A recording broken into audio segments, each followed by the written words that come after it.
I thought, well, Sherlock Holmes is big enough to take this. The books will always be there. You can always go back to having someone wearing the deerstalker cap and the pipe and being absolutely Victorian with the gaslight and, the very traditional Holmes. But this kind of Holmes has its place.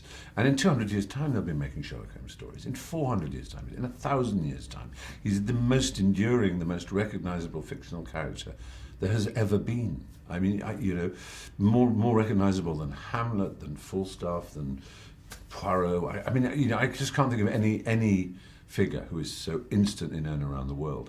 And I think there's an appetite, a need in the human world, especially now, for someone who symbolises the life of the mind, of reason, of thinking things through, of finding clues, following things, testing them, showing them to be right, rather than just asserting something's true because it says so in a holy book, or saying someone's bad because they're a different tribe. The world is always in a mess.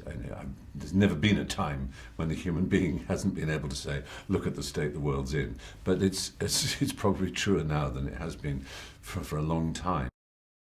But Holmes is a fully rounded human being. He can't quite relate to people. There's a melancholy about him to some extent. He's flawed, and yet he's an absolute. He's devoted to the idea of justice, to tracking down those who are doing wrong, to putting right things that have been done wrong.